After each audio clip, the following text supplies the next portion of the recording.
said that it was tonight we'd go until 9, but the plan here was to go to 9:30 because we included the dinner portion, and we want to give you the full 3 classroom hours.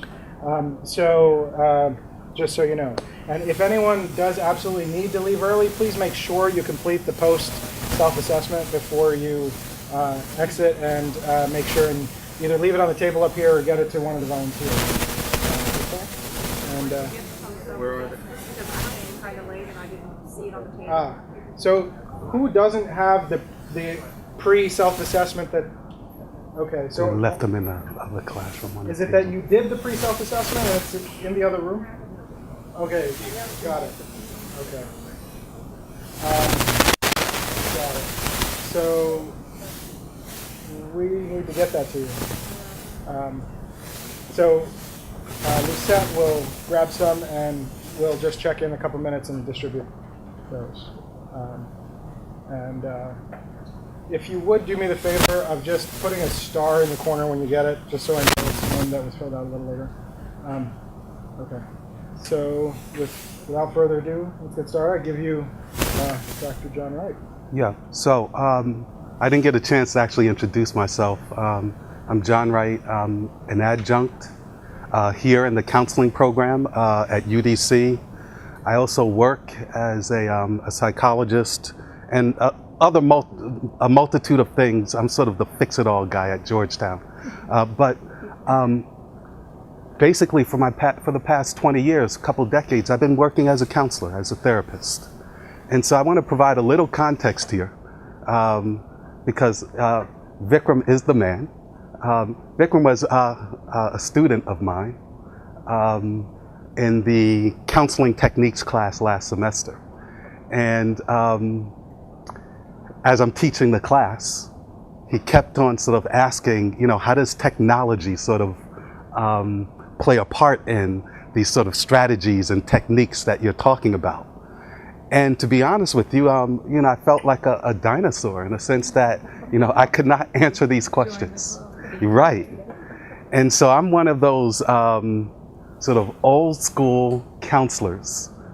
It wasn't until maybe 2 years ago that we actually started putting our notes actually on the computer. And so the perspective we're going to give you here when we're talking about strategies and techniques as they relate to mobile and web applications, the perspective I want to give you is that perspective of the counselor who has a lot of experience from a therapy aspect, but who is now becoming aware of the potential applications for this.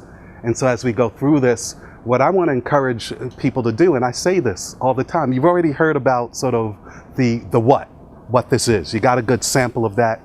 A little bit of the how, right, in terms of what's possible, and we're just giving you a little sample of that. And now we're going to talk about sort of the how and why.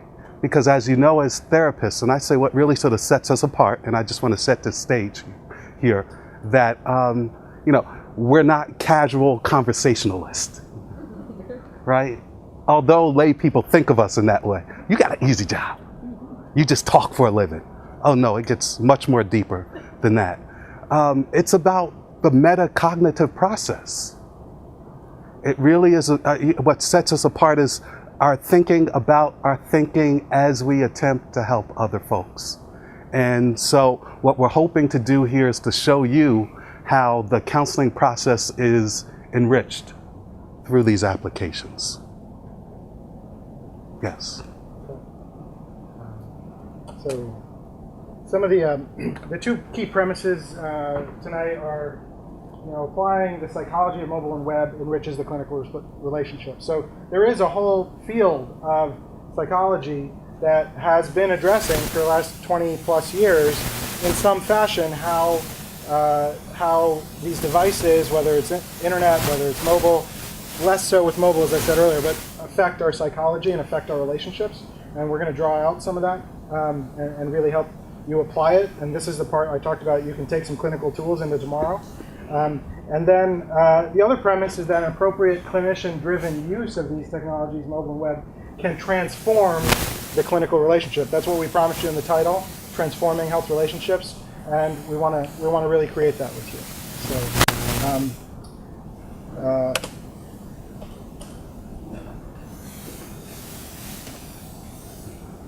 Something has happened. That's right. Little glitch in There the we techno. go. Okay. So, as I said, our intentions are to really give you a little bit of experience and a taste of what competence with these concepts looks like. There are some basic psychological features we'll get into, and then we'll work through a series of case scenarios, looking at the stages of care and transitions. Then, it's part of that specific.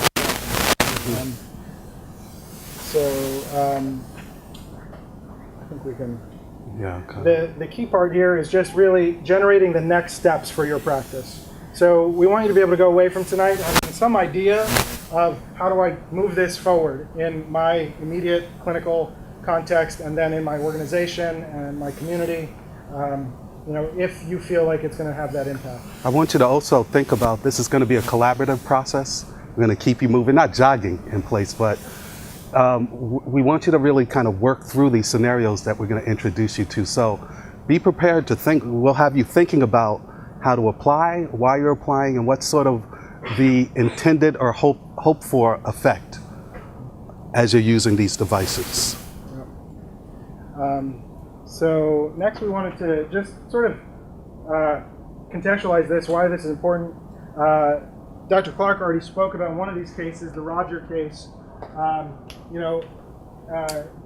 We're seeing on a really regular basis now interesting things happen to people psychologically as a result of the relationship with technology.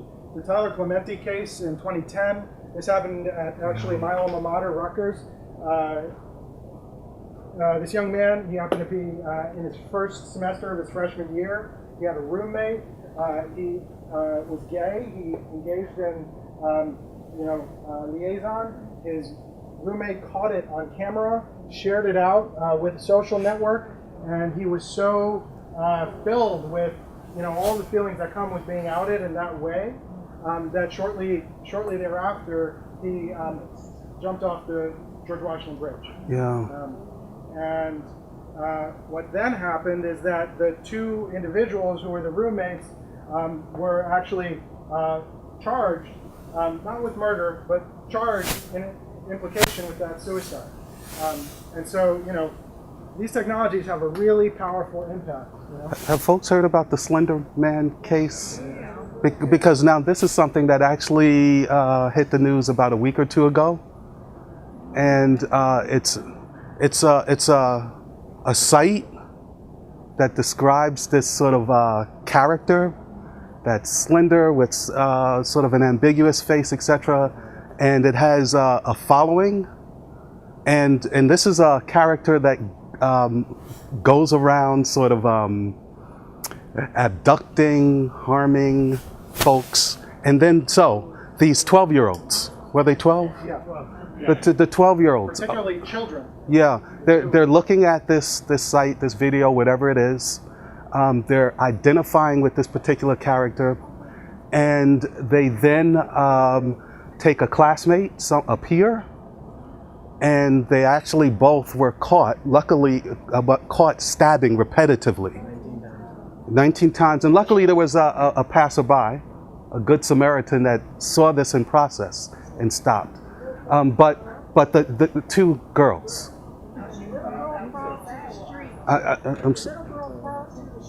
Yeah, the one who was stabbed. Yeah. Yeah, that's right. Bicyclist. Yeah. Lying on the ground and was able to take action quickly enough that the girl did survive. But yeah, so these two 12-year-old girls thought Slender Man was going to be nearby, and on the way to go meet him in order to impress him, committed an act that they thought he would appreciate, and they wanted to become his proxy, which is a term in the storyline of somebody that sort of works on his behalf.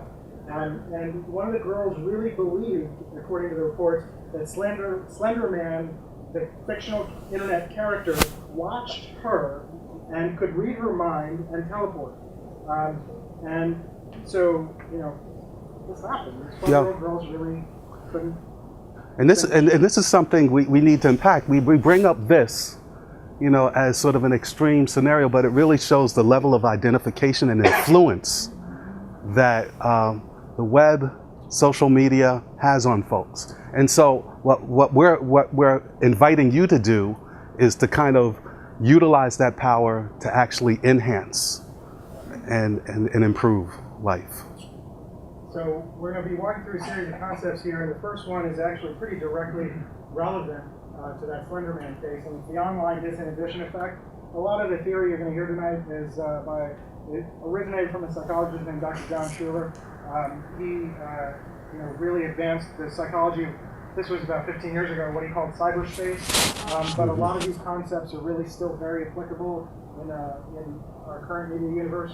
So the online disinhibition effect essentially says that because people don't have the same feedback and cues that restrain them in an in-person context, there is a disinhibition effect when they interact with online media.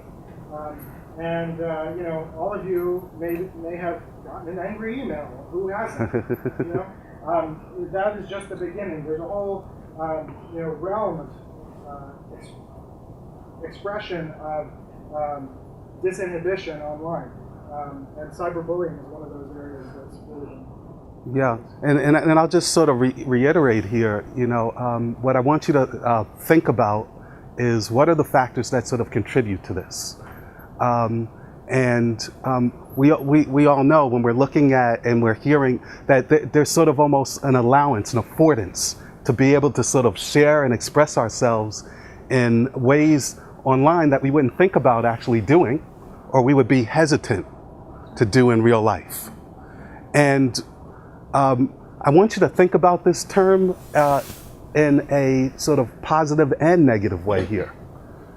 Because it depends on sort of what we're trying to achieve with our client.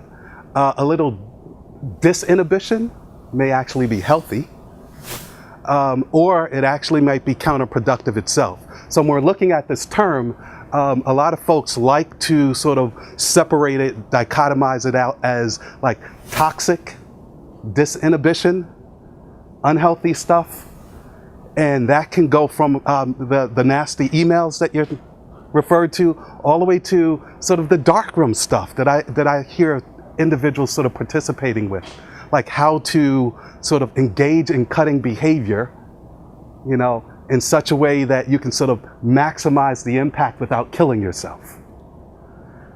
All the way to what we would call sort of benign, or I'm going to put in parentheses, positive inhibition, where individuals are freely expressing themselves in such a way that it helps them to sort of enhance or to help them to grow in a certain way. That even at times collectively can sort of encourage people, and you see this from time to time. Something's happening with an individual, it's put online, it excites other folks, and lo and behold, all of this charitable sort of giving occurs. That's positive disinhibition. Whereas those same folks, they walk out at UDC, they see someone who's in need of $1 and step right over them. So we want to explore. We want to explore this a little bit more and how we can use it to better sort of foster the goals and the growth of the folks that we work with. Similarly, for all of the concepts, this sounds scary at first, right? But then on the flip side, there's a clinically applicable plus side, and that's what we have to find the space of. And I was just speaking with Dr. Clark a little bit during the break. There are diagnoses that we know really benefit from going online to actually deal with, like social anxiety. Mm-hmm. And so, and then the converse can also be true. The inhibition piece, we all know people who are afraid to even go online and do any kind of really basic interactions because they're afraid of who might see it or what might happen. So that's also a possibility. to keep in mind. Yeah, good. And I'd encourage you guys, because we're going to be coming back to these throughout the hour. If you need to, just make notes so that when we work through the cases a little bit, you'll have these kind of in front of you in a way Yeah. that works for you. Next is sort of a realm that we're calling sensation and perception. So the realm of reduced sensations, it really means that when you're interacting with somebody through a device, you, like I said, have a lack of that context and sensory clues. It's connected to the disinhibition, it can really challenge a person's sense of groundedness and real life connection. And if you can imagine, someone in an app trying to communicate something with you, but you're not getting it. Yeah. You don't have that sensory context. And this gets into the next one, texting too. Anyone who's a clinician has learned that the huge majority of communication is nonverbal. Right? It's 7% the actual words you use, and maybe 30% plus your voice tone, and 60% your body language is what we're traditionally taught. Yeah. The online context removes all of that, right?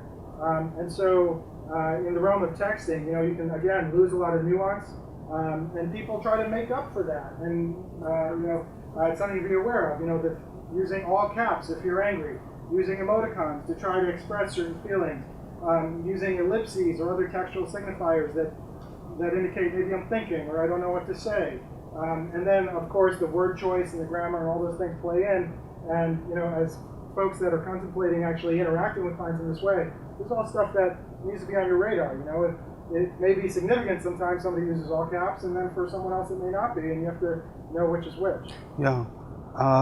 Let me say this, so as a person, like I said, I'm coming as a novice here. And when I first sort of heard the term sort of cyberspace, it almost felt like, well, here's something that is sort of unreal, but the more, and I think the question, so I work with youth, and so I see people who are attached to their phones, etc. And there is, and we know, a certain way, a certain style of communicating using this mode that's going to be very different than if we're speaking, face to face or in person with folk. As Vikram said here, a lot of what we rely upon as counselors is sort of not just simply the words that are coming out, but how it's being expressed. So even when we're talking about sort of verbal communication, we're interested in tone of voice, pauses, right? Silence. And so what we're trying to get you to think about here is sort of how is communication sort of impacted using these devices? And then how might you strategically choose, whether it's texting, video, chatting, etc. So how would you strategically choose to sort of match what you're desiring in terms of the clinical impact with the person that you're working with itself? The altered perceptions, the altered perceptions part here is that the perceptions that people are having as they're interacting are real. Even in this extreme case, and we look at sort of the Slender Man case, it sounds like, well, that's movie stuff, but it really sort of indicates how immersed people are and how real it actually is. Yeah. So when you talk about the texting, Yeah. and we talked about the software, is the expectation that you're using a device with a specific software, that those conversations are being recorded to add it to the medical record to keep track of the interactions that you're having? So if you're talking about the app that we were talking about earlier, my view is that anything that a clinician uses has to be compliant with, and it's not just my view, it just has to be compliant with all the things that are required of health information systems. And so the reality is that lots of folks are, texting or emailing their clients without being on secure channels, without having those things logged into health information systems, and then it can create trouble down the line when that happens. yeah, I think that it's really important to just keep that in mind, that any of the interactions need to. We have a glitch with the communication, and that is under HIPAA, psychotherapy notes can be kept separate. So the question is, does the texting function as a psychotherapy note, which means it doesn't have to be imported into the electronic health record that is available for all other eyes. And that issue, of course, needs to be resolved by the field. Some of these questions are the kinds of questions that the ethicists within the field are going to have to struggle with. It's all relatively new. Yeah. I mean, I'm asking this in the sense of if you're talking about somebody being billing for the services that you're providing, whether it's an app or anything, how am I going to justify that? They're going to say, where's your documentation? I mean, you got me thinking, so I'm asking. So that's a really good policy So that's question. what I'm asking. Are you going to have I'm looking at the whole standardizing thing. I mean, if we look at how we're starting to rely on more technology, we're looking at all these different communication avenues and standardizing, like even when you talk about the guy who went to shoot, if you have a standardized system of people being able to get it done, then you can keep track of what people are doing. Same thing with healthcare. If I go from here to someplace else, the whole point of the electronic medical records is to make all of this easier in tracking. Yes. And tracking continuity of care. So if I'm going to So go let to me- the insurance yeah. company and say, well, you're going to pay me for these times that I'm interacting with this client because it's billing, they're going to want to know what the documentation is. So- to Dr. Clark's point, and it's a really good one, there's a real distinction between your clinical notes and what the insurance company should need to see. It's not sorted out in the policy just yet. The difference when, can you bill, so this doesn't even exist yet. It should exist, and as a community we can potentially create this, but you should be able to bill for your time in an app. And, the app that we discussed earlier, the reason that we wanted to partner with Sana to create that is that it's open source, that it can be easily audited, that like all of the different parties that would need to make sure that this is a honest, reliable system can come in and do that, whether it's academics, whether it's policy, whether it's fraud detection, and also provide the capacity for you to keep your clinical notes aside and only bill for the time in a structured way. But that's a little bit afield of this, but it's a really good point. And these kinds of questions are exactly the kind of questions as a community we need to continue to work on. Let me just say this as a counselor, and I want to join you with this. Billing aside, yes, we all want to get paid, but when I think about sort of quality of services, I'm going to, even if there isn't anything that's already sort of ready-made, anything that's sort of being utilized in this way, I want to find a way to at least keep a record, even if it's just sort of a sheet within my notes saying talked at this time, etc. But clearly we're going to use our judgment. Every time we communicate with a client, with the counselor, with the patient, we're not necessarily billing. We're sort of following up, etc. So there still is some discretion, even if when this device is created, there's still going to be some discretion in terms of what is just sort of good follow-up and continuation of care, and what is sort of, okay, this sort of qualifies as a piece of work that should be sort of billed. But documentation regardless, to be on the safe side, when in doubt. Yeah. There is Yeah. a license that is being established for psychotherapy. And that private insurances already have billing policies regarding psychotherapy. Right. And there's training for each individual the license that is out there. Okay. That's Then- because this is the new technology that's coming into Okay. So there is a distinction, just to be clear here, the telemedicine, the telehealth, essentially doing a remote office visit using some kind of video or audio link. That's one realm that is really well established. There are trainings. Yes. What we're trying to hear isn't Different. quite there. Mhm. And so, Dr. Costa. So we're just want to kind of keep things moving forward here. Mhm. We've got about 41 minutes left and a lot of content. So. Okay. No, I was going next slide. I'm sorry.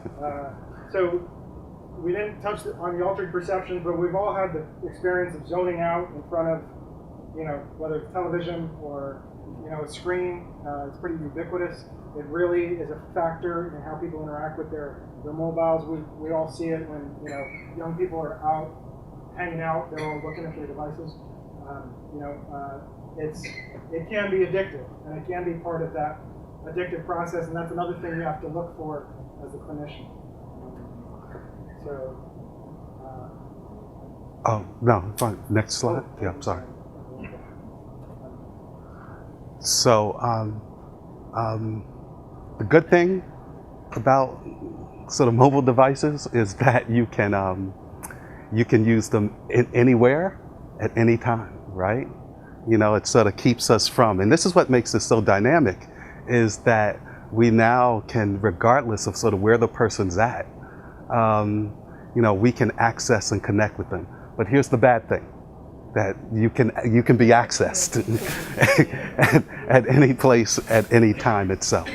But the part to really sort of take away here is the fluidity of the usage itself, which really lends itself to how creative you are. So really the limitations, especially when it comes to place and time, even in my practice, I encourage people, regardless of what your theoretical orientation is, right? Chances are you got 2 chairs, maybe a nice comfy couch, and you're sitting in front of a person face to face and trying to assist them. And even when I'm sort of educating folks, it's like, where did that come from? Why do you need to be sitting face to face with someone to actually help them? Why do you need to be sitting? Why not standing? Why not walking? This is the type of thing that encourages this, that says now you're no longer bound by the treatment room, limited by those 4 walls. You're no longer now bound by this 50-minute, right? The 50-minute hour, so space and time. We have to think about that. We have to think. So you're right. There are positives, but you have to think about the next. A dependency, and it depends on what you're assessing and what you're trying to accomplish with who and what, right? And so clearly, right, if you're looking at someone where that is potentially an issue, you need to be very cautious in how you're going to set the boundaries and limits to this, right? Versus a person who doesn't necessarily have those issues or concerns, where maybe you can, yeah. I'm sorry, talk about. The issue of dependency is not just for the client, it's also for the clinician. Yeah, yes. It's not flexible in terms of their theoretical orientation, that they feel that they are locked in a seat because they have to talk. Yep. I mean, there's so many more avenues or sensibilities that need to be tapped into to help facilitate the therapeutic dyad. Absolutely. So people can use silence as a therapeutic tool. Mm-hmm. You know what I mean? Mm-hmm. You can use turning away or turning towards it. It's so much. Yeah. So I can see that the dependency is on the side of the clinician as well. Yeah, absolutely. They actually stunted Yes. themselves and not Yeah. engaged really in terms of lifting the watermark for themselves. They're waiting for the next app to come out to figure out what to do with the client. Yeah, absolutely. Yeah, absolutely. Yes. Good point. I mentioned it in the last session about sort of one of the goals of tonight is increased self-awareness. All these things, obviously, they apply to our psychology just as much as our clients. Yeah. Right? And we have our own particular pattern, and just like in clinical training, we learn to be self-aware about our reactions to particular situations in the training room. The same thing applies when we're interacting with somebody over a device. And the thing is that there's a broader range. As you said, there's 4 walls. When you break down those walls, there's a much broader range of what's possible, both for the clinician and the client. You might find yourself wanting to send back an angry text and be disinhibited and in a place emotionally where you haven't done the work to be present enough to not do that, right? And so this is what we're trying to point at, is that self-awareness piece is really critical if we're really going to bring this into the clinical context. Anger may be an issue that you use in your therapy room. You feign a sense of anger. You take on the posture of being angry with the client in order to help push them or help them get through a barrier of sorts. But you got that protection so you can recover right there. But to do that on text, Agreed. It's it. That's the relationship's over. Yeah, possibly. That's Yeah, one of the possibly. things Yeah. about the transcending of space is that, you know, you don't have all the other 90% of communication to, you know, let the person know that there's a lot of love behind that note of anger. So we should keep moving through this because we really want to get into these cases because it's going to get rich when we actually sort of look at real scenarios. Personal social identity, you know, when you're interacting with somebody over a device, status is equalized. You know, regardless of who you are, you're interacting through this mechanism. In your office, you're in charge. You have security potentially. It's your space, right? Mm-hmm. It's very different in online context potentially, and so we've got to look at ways to compensate for that. It's opening the door for a lot of litigation. She said that this has the potential for a lot of litigation. Okay. That's a true statement. Let me say this though with the identity, because I think a lot of us sort of think in this terms of you know, working with a person to kind of shift, alter their identity. Well, one thing I think a plus here is, well, you'll see this. A lot of people will say this, especially if they're sort of psychodynamic. The idea that, you know, when people are engaging in sort of toxic disinhibition, sort of these negative, maladaptive, you know, behaviors, that maybe it's the web and the device that is allowing or uncovering something that then is sort of giving manifestation. And there's another way of thinking about this, especially if we're looking at, you know, look, this isn't sort of like, you know, a person having a dual or separate identity, but where the web itself sort of exposes us to, you know, an aspect of sort of a unified person, but it's another sort of environment. In this case, it's a sort of cyber environment that allows for different aspects of oneself to be expressed. So I also see this as a positive. I mean, all three of these, the social multiplicity, what that means is, in this room, we're who we are in this room, right? I'm standing up here, you're sitting there. This is the interaction has a particular social context, right? When you're on your device, the social context is multiple, right? All kinds of interactions could be happening where you're playing all kinds of roles practically simultaneously, right? And the question is, how do we use this in a clinically positive way? Mm-hmm. For example, what if a person's stuck in a context outside in their lives that is really dysfunctional for them and not helpful for their process? To give them a clearing, an open space in a virtual space to have a link with you could actually allow their identity to evolve in a new direction and take advantage of the social multiplicity effect in a way where they can start creating a new person in that context. Mm-hmm. You know? That's what I saw, empowerment. And it supports this whole individualized care. Yeah, good. Empowerment. I'm agreeing with you. It certainly has that potential. Yeah. Recordability, the wonderful, and I think it sort of addresses what's been already stated here, as well as what Dr. Peck stated, that these interactions can actually be recorded.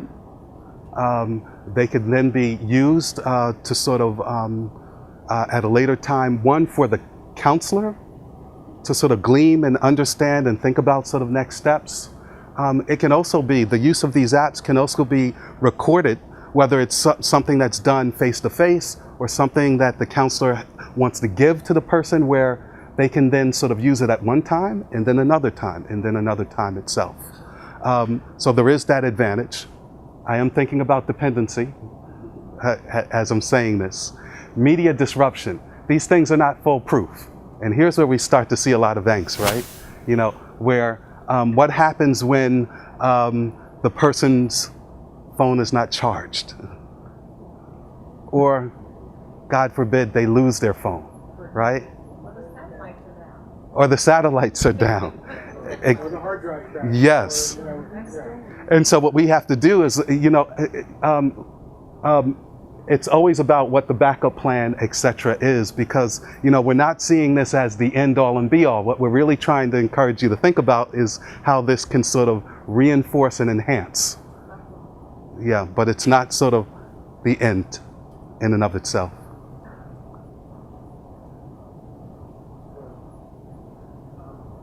So this is just a brief word to say a little bit more about the extended care model.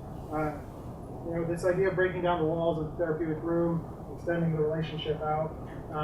There are some obvious positives, right? If you're seeing a dashboard on a daily basis, you're not going to have all that time of your session to fill it in, right? You're not going to have to catch up on all that. You'll be aware. You also could engage in more rapid iteration of applying techniques and strategies in the person's life. You'll get to see within a few days how that's going and be able to correct course. And then you can also really get deeper into the person's life potentially without necessarily spending that much more time. So these are some clear benefits that affect the psychology of the relationship. Mm-hmm. So I mentioned John Suler earlier. He's sort of the father of this field of psychology. I was actually just emailing with him this morning, and he sends his sort of warm regards to us tonight. This is a quote from his sort of leading paper on the psychotherapy online. And he said, the most effective approach would be an interdisciplinary team that helps decide what psychotherapy theory, which clinician, and what communication modality or collection modalities would work best for a particular problem. Yeah. And so with these cases we're going to get into here, we are that team tonight. So that's what we're creating. So we have some scenarios to hand out. The first one is there are three. And the way this will work is with your partner, you will select one of them to work through the remainder of the session. So once again, there'll be a handout, and the handout's going to have three scenarios. One is sort of a scenario of a youth, a younger person, an adult, and a senior. Choose one. So while you're waiting for the actual paper, we can just get through reading the youth scenario. So Raheem is in the third quarter of his senior year at Dunbar High School in Washington, D.C. He has a strong interest in musical theater. He's recently been distressed by manipulated images of him appearing on an anonymous website, as well as many harsh comments on YouTube videos of him performing in school plays. He's indicated there's a group in his physical education class who've been directing homophobic comments at him and reports he's been doubting himself and engaging in negative self-talk. His interim grades have come in and indicated he hasn't been turning in homework in a number of classes and has missed 7 days of the last 5 weeks of school, including 3 unexcused absences. He's at risk of not graduating. He lives with his mother, who works 2 jobs, and is not easily able to come into school for parent-teacher conferences during the week. Now, you can engage this from your particular view, whether you're a mental health counselor, a school counselor, psychotherapist, whatever your particular approach is. If you choose this scenario with your partner, you can engage it from that view. And so all of these scenarios are that way. The other is a 42-year-old married woman with 2 children. She works full-time. She assumes most of the child-rearing responsibilities. How many people are identifying with this? And in an effort to provide for a family, she frequently neglects herself. That's socially, emotionally, and physically. It's beginning to sort of have an effect on her physical and mental health, which is diminishing, taking away from her primary responsibility, and that is caring for and taking care of her family. This increased stress is also, she's sort of coping or noticing that one of the things she's doing is drinking more. And that is in the evenings and quite often during the weekends. Her doctor, her physician, her nurse has informed her that she's pre-diabetic and has strongly encouraged her to change her diet and lifestyle. And she's reporting to you that she's overwhelmed by all of this stuff. She doesn't even know where to start. There's so many issues.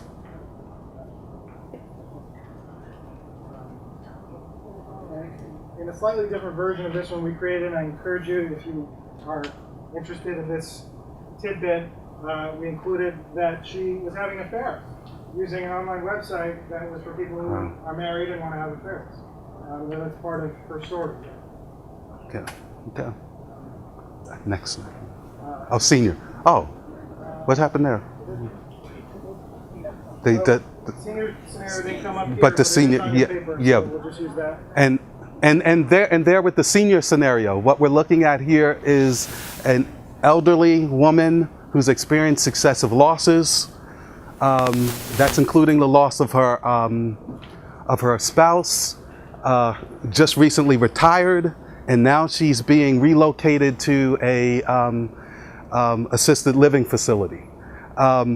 She is experiencing some depression, which is now also impacting her physical health, and has been diagnosed with arthritis and I think another ailment, and she feels completely socially isolated. How might you help her?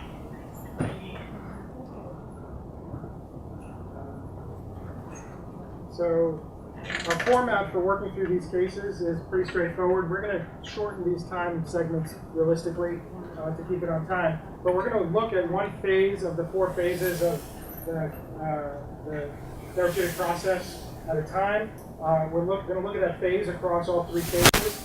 We'll do a paired share to start, and then spend about 2 minutes in that mode, and then we'll open it up to the group to talk about the 3 cases, so we'll hopefully be able to move through the 3 cases with the 4 phases pretty quickly. No. So we want to just address the phases here, intake and assessment. Yeah, and we'll just go quickly over this. We kind of know this stuff, but it's the idea. We want you to, as you're thinking about these cases, consider the 4 stages of counseling, and then what might you use, what might you do in terms of web applications to sort of facilitate or assist that person within this stage, and then more importantly, what are some of the psychological considerations? Some of the stuff we mentioned, some of the stuff will come up. So we'll just go quickly with the stages. Conceptualization and planning. Here, once we've gathered the information, how we're sort of putting those pieces of information together, sometimes to come up with a diagnosis, but more importantly, to come up with treatment goals that address the person's major concerns that they're coming with. The interventions, and this is where I think people really start to kind of focus in on these applications, and it's sort of what will we do in a sort of systematic or strategic way to address or accomplish the goals that we set out. So what we're asking for you to do is to think about, with the case that you select, what are potential sort of apps or web devices that you might use to assist that person, and then the other piece is some of the psychological considerations. And then last but not least, termination or transition issues. And yes, I suspect this may be difficult to consider, but I want to encourage you to think about how this might facilitate that process, because certainly termination for us isn't just simply, okay, this is the last day, see you, nice knowing you. It really, we think strategically, and we know that can vary in length and what we may do depending on who we're working with, how long we've been working with them, and what their issues are. Okay, so we'll just start with the first case. The first thing to do as you turn to your partner is select which of the 3 cases that you 2 are going to talk about. And you've got 2 minutes to just talk about the intake and assessment piece of working with that particular client in the case that you're working with. All right. Did that sound comprehensive, the way we said it? Yeah, I think so, right? Yeah, well, I guess we'll have to expedite it a little because, and I want to make sure when we go through this, man, that you have to have the summing up part, because we're losing but I want to make sure you get to the summing up piece.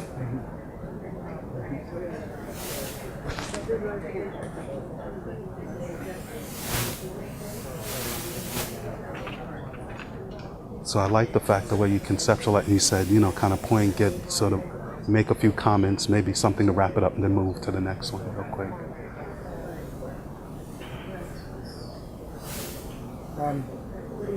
So we've distributed, just so you know, this Module 2 case scenario sheet. If you're not using it, it's just a little guideline to be able to note your thoughts on the case.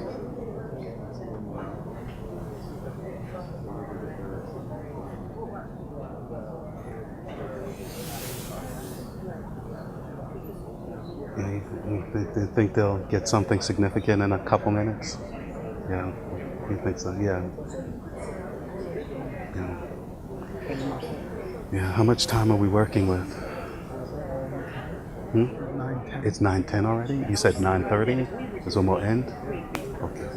Yeah, wow, all right. Yeah.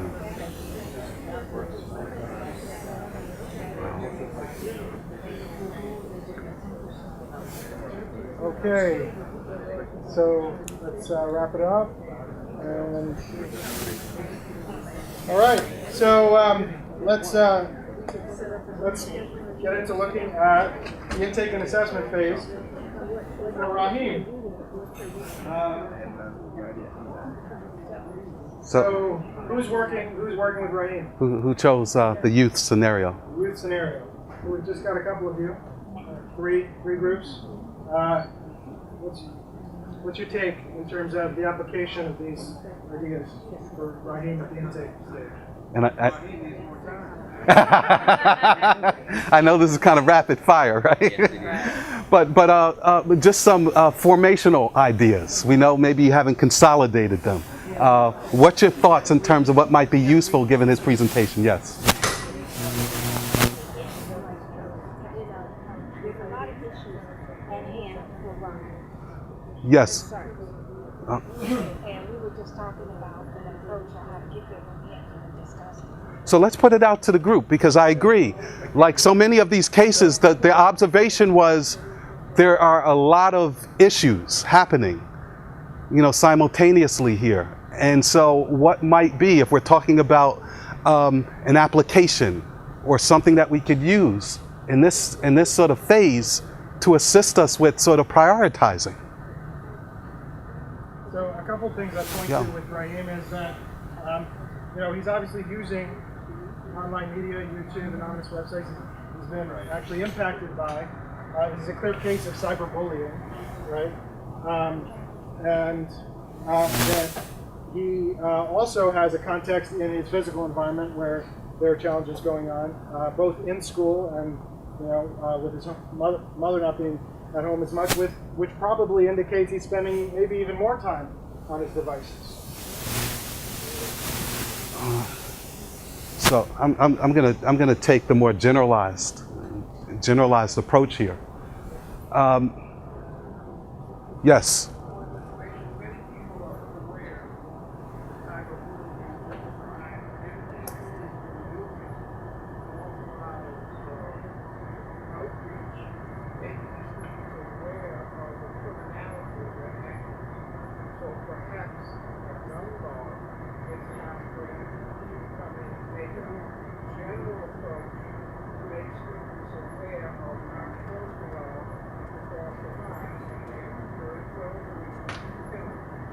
That's actually partly why we included the piece about the school, the phys ed class. For anybody that's a school counselor, this would potentially be an opportunity to work in that. Let me say this. I mean, we're talking about intake and assessment. I do my work focuses with men of color, and so for those who sort of do this type of work or focus on this group, it can be very difficult to kind of get someone to engage in this process, especially in something like this where there's a lot of shame. And so first of all, you can be cloaked with just the stigma of coming in and having to talk about something so difficult. But then on top of that, the shame associated with being victimized in this way. And so what I would hope in terms of an application, it would be something that might sort of destigmatize, that may allow for the person to maybe even with me or outside to maybe kind of give information in a way that sort of takes away, and this is the disinhibition in a more positive way. So where maybe the intake and assessment for me is using this as a way of conveying information and allowing for them to kind of discuss, give information in between sessions that allows for me to understand what's going on with that particular person. So he might also be a really good candidate for online assessment tools as well. Mm-hmm. Yeah, I think that the fact that he's interested in theater suggests the fact that imagination, creativity, Yes. that kind of spontaneity is something that's rooted in him. So therefore, something through the application mechanism to capture that, to tease that out further, allows him to participate more, not be stigmatized, possibly, and not shy away, pull back from engagement. That's what we're talking about here. It's like through your observations and through the way you're sort of engaging the person to sort of then tailor what you're doing and what you might suggest based off of this. And clearly, like you're saying, there's an artistic, creative side. Now, what are the things that might sort of pull that out? What are those things that we can kind of use to then gather the additional information with something that he's naturally gravitating towards? So let's talk about the intake phase for the adult scenario. Who is working this scenario? Jane, Okay. what's your thoughts around intake and assessment?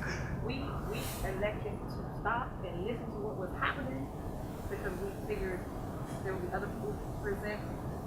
But we thought about what mode it would be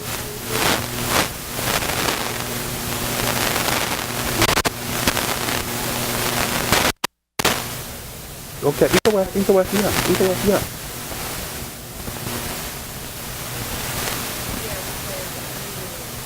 listen to the concerns or read it. Uh-huh. We would observe the body language if there's a video feature. We would gather the information to know, consider the rationale for the person seeking help, and then ask her about her expected outcome, and then we can set goals based on that. Okay, all right. To me, that's good counseling. Now what we need, and I'm asking the group to kind of chime in, now how might that be facilitated through the use of web or mobile devices? But that's good counseling. And I see your hand. Mm-hmm. I agree with everything that they said because she's not feeling hurt. She's feeling powerless, and it's not clear in this initial information what is the change in her stress level while she's drinking. And so that's going to take time and build trust. You have to build the trust before she can feel that. But because she's so busy, I would not use the web initially, but I would move that toward the conversation at a later time. But for her, because it's short, the texting would be great with the app where you get her to check in a feelings check. How are you doing? Because she has positive things in her life, but she's not feeling supported in any of them. Yeah. She's raising her kids, she's supported. And I'm sure folks in the back camp, and let me just say this, she's noting the fact that this person feels disempowered and overwhelmed. And so the suggestion here is hesitating, but if they're going to use any kind of web device, that it's going to be something that's going to be more succinct, like texting. And I'm going to include that will also sort of contain the person, right? We've all had cases where individuals come to us and they got so much going on that they're sort of pouring out, right? They're spilling out.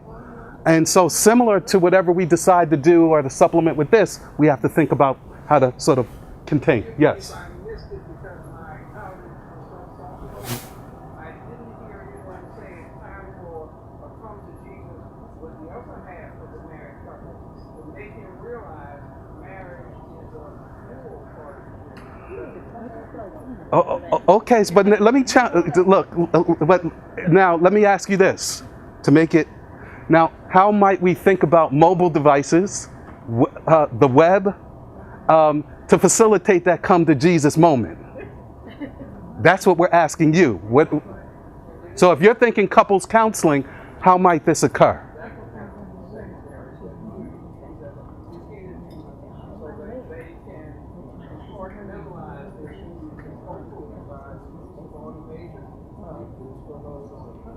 Okay, all right. That's a good one. I mean, Dr. Clark also mentioned earlier the use of apps that incorporate a group component. It's a natural for couples counseling where people are just not being in communication and they can set up structured, regular communication between them. Yeah. Yeah. Okay. And obviously, there's an alcohol piece in there, and we showed you the HS application earlier. That potentially be possible. And we if it's coming through text, if Alexa uses texting mode, and certain links that could give her, point her to a spiritual advisor. Okay, right. Okay, got you. You know, that's just like. Yeah, absolutely. Sending inspirations or connections to sources. No. Okay. So for the sake of time, when we go to the third scenario, Self-care app, you know, self-care. Thank you. That might help her with that. like what? Talk more about that. So what might that sort of help? What might that look like? Relaxation, breathing techniques, to manage your diet even, because she's pre-diabetic. Meditation, relaxation. Maybe there might be even a part here around diet and nutrition. I like the fact of some of this can actually be incorporated not just in terms of information, but also sort of prompts Right. to remind and encouragement. Like a whole medical thing, Yeah. like a proposal.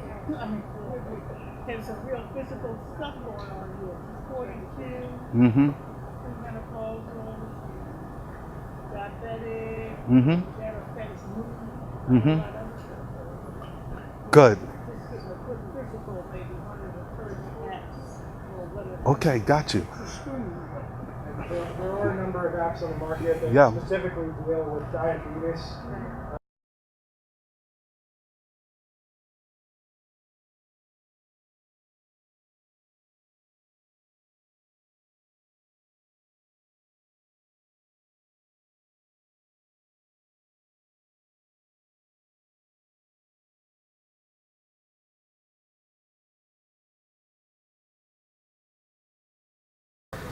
Mm-hmm. That's been deleted from the text. Yeah. I think that's really reflective of our clients, that especially textually common in text, communicating in text. Mm-hmm. In each part of the reality, we formulate a whole definition. There you go.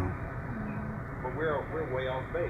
Yes. So the fact that she's having an extramarital affair, she's factored into that. Mm-hmm. But we're not responding in that manner. We're responding as if these are the only compelling factors. Absolutely. The fact that she has enough energy to have an extramarital affair, she's not running out of breath. It was really just a copy and paste error on my part. That sentence about that. But I really did 10 want to get minutes, to that yeah. because there's a lot of stuff in there. There's the online disinhibition. It's that she's able to, connect through space and time with a group of people that she might otherwise not have access to. All of those things. Yeah. And how is she cheating? And is this being done through the internet, etc.? Let's go to the third scenario. We have 10 minutes. Yeah. Okay. So we're gonna just pull up on our sheets the senior scenario.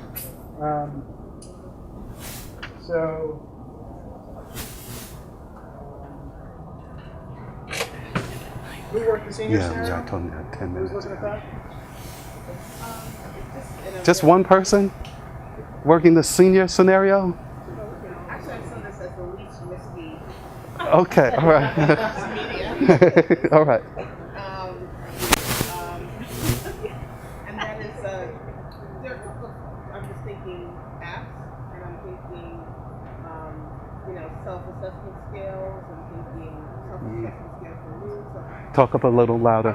self-assessment scales for mood, self-assessment scales for a medical condition, and then apps that kind of are automated to do what emails would do, what texting would do, Got what you. Instagram would do. So she would just hit a button on an iPad and she could send a message to a loved one and they could answer it at their leisure, and they could send it back to her and she would have some place to, but it would be completely automated considering she's older, she may not have, tech savvy. See, good. I'm glad you brought up that point. And the last point was this idea of how tech savvy is she. And so I would hope on the front end that we're doing an assessment of her relationship with technology itself. Because as Vikram said here, there's sort of these generational divides here. And is there fear, is there apprehension around using, and we may have to do some psychoeducation around this. We may have to introduce her softly and gently and gradually, rather than knocking her over the head with one of these more complicated apps, to kind of move her into the direction that we want her to go. Well, I think one of the main things we want to do is get her like me. I mean, it's like you say, it's like over. It's like not over. Yeah, and how might we do that? I think there's a lot of ways you can do it. Find out what she's interested in. Mhm. What she can do. Get her interested in some things that would make her feel fulfilled. I mean, simply because she's in a nursing home, that doesn't mean that her life is over. And if she has some skills, you know, so if you could connect her back into some of the things that she was successful with earlier, Mhm. also ask that with maybe Okay. some things that she likes to do. Ask Yeah. her maybe inspirational, ask her maybe talk about the nursing field. I can see a lot of things Yeah. for this particular, because I think that at 68, I think there's a lot of life left. Right. In terms of now, with life expectancy Yes. in the 80s. Yeah. And so I think that, you know, this would be a case that I would love to work with. You know, in terms of Big thing, one of the reasons that I wanted to make sure we covered a senior scenario here is that it's really pretty, it's pretty significant when seniors actually really get into using technology, when they have the support, the skills, the actual technology available to them, and the support to actually make sure that technology stays functional. You know, they're really engaged because it really gives them access to a set of things. All of those things we talked about earlier: spatial, temporal, identity, flexibility, the anonymity or the equality. All of those things actually work positively in their favor in terms of having relationships, because out in the world people don't see them the same way. Whereas online they're much more potentially relatable. Just from personal experience, I know that I had a much closer relationship to a great uncle once they got online, and he was in India, than I ever had when I was able to, when he wasn't before that. So you know, and it also in terms of just the facility that she's in, this is potentially an opportunity to advocate for the facility to provide those kinds of trainings and supports, because they really impact the overall quality of care. Yes. One more comment before we wrap up. Real quick, and I'll say it this way so everybody can. This also brings up a point of, if she is resistant to the technology, to have a skilled, trained person. Maybe you have one person in the retirement home or wherever per 100 people or whatever. They can sit with them and do it with them. Yeah. And show them, wow, look at what we're doing. Yes. And she also wants to visit her family, so the same person can sit with them and do a Skype call or do whatever call in here with the family. Hey, how you doing? So when are you going to come and visit? And I've heard of a few volunteer projects along these lines. Young people, like teenagers, going into senior homes and creating that for them. So, and it may just be a matter of calling the local high school and saying, hey, do you have kids that might be willing to volunteer that way? Yeah. So, okay. So we're really just about at time. It's 9:28. We want to wrap things up on time here. To close the evening, we really just wanted to point out some next steps. Just give you a moment to pause and reflect on all the things that we've raised tonight, and think about what are you going to take into your practice tomorrow with this. And when you're looking at your clients, what's the new, information that's available, perspective, interactions. And then to reflect on coming weeks and months within your organization, what could be available. Transformation of relationships in a clinical context involves transforming the whole system, right? And so, there's going to be a series of discussions around, how do we do this? One thing I didn't really highlight, because we didn't specifically focus on the intervention stage, is that your options in terms of intervention, you have options, and they came out a little bit in discussion, that you could bring in tomorrow.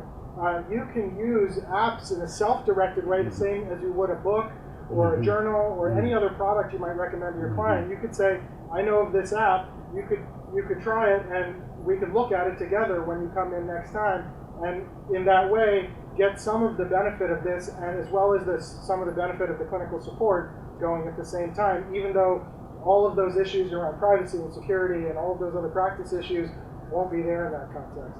And so you could apply that immediately, and then, as a community, we can move forward into actually creating the kinds of tools that will really let you in a fine-grained way interact with and support your clients. So thank you. And did you have anything else you wanted to? Yeah, I'll just say this, and it was mentioned. I think for me, in terms of my practice, I think it's important for us to make sure that we're continuously assessing sort of our own apprehension, fear, and competency levels with this, because as we know, this technology is just going. And so I think your presence here is acknowledging at least the importance of considering this, but I think we have to continuously sort of do this self-assessment in terms of where we're at in order to kind of be there for our clients. Work those scenarios, by the way. We didn't spend a lot of time on it. Take it home. Use this as a way of, once again, thinking about the possibilities as you move forward to work with your folk. Yes, we would like to send you your CEU certificates. I'm Dr. Jefferson, Director of the Graduate Program, Department of Psychology and Counseling. And so if you could, on the back of your process page, just write your name and your email address, because CEU is only going to be awarded to those of you who persevered until the end. If you are you're parked in the garage on the B level, then just walk down the ramp, and there's no charge, so you don't have to pay for your parking. The gate is up, so you should be able to drive right on out. Okay. UDC, the Department of Psychology and Counseling, this is the beginning of some CEU training. I hope that you have enjoyed it. We thank Dr. Wright, a visiting professor from Georgetown University. Either one, don't make it different. And Vikram is our graduate student, and this is his graduate project. Why don't we give him a hand?